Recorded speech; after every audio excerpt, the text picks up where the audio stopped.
Give sacrificially and with a willing heart. మనము దేవునికి ఇచ్చినప్పుడు ఇష్టపూర్వకంగా ప్రభువుకి మనం ఇవ్వాలి. ఎలా త్యాగపూరితంగా దేవునికి మనం ఇవ్వాలి.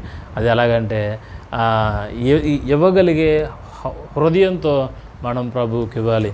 ఈ లెంట్ కాలంలో మనము ఈ బీద విధురాలి యొక్క కానుకని గురించి మాట్లాడుకుంటున్నాం. ప్రభు అయిన యేసు క్రీస్తు స్వయముగా ఆ విషయాన్ని తెలియజేస్తున్నారు. అందరూ ఎంతో సమృద్ధి కలిగిన వారికి సమృద్ధి కలిగిన దానిలోనిది ప్రభువుకి ఇచ్చారట.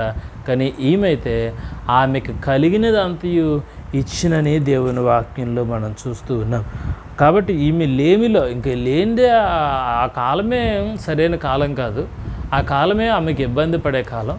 కానీ అలాంటి ఇబ్బంది పడే కాలంలోనే ఆమె దేవునికి ఇచ్చినట్లుగా మనం చూస్తూ ఉన్నాం. కాబట్టి ప్రియమైన దేవుని వాళ్ళరా, మనము ఈ లెంట్ కాలంలో దేవునికి ఎలాంటి సమయాన్ని ఇస్తున్నావు? నీకు పనులన్నీ అయిపోయిన తర్వాత మిగిలిన సమయాన్ని ఇస్తున్నావా?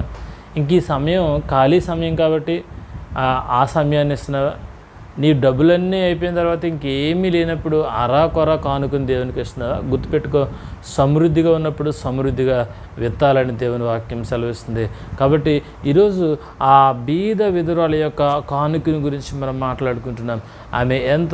ఆమె కలిగినదంతా మరి విల్లింగ్ హార్ట్తో దేవునికి అప్పచెప్పింది. కాబట్టి మనము కూడా మనకు కలిగినది ఏంటో అది దేవునికి ఇవ్వడానికి ఏమాత్రం కూడా వెనక్కి తీయకుండా ప్రభువుకి ఇచ్చి మనం దేవుని యొక్క మనసును గెలుచుకునే వారమై ఉండాలి.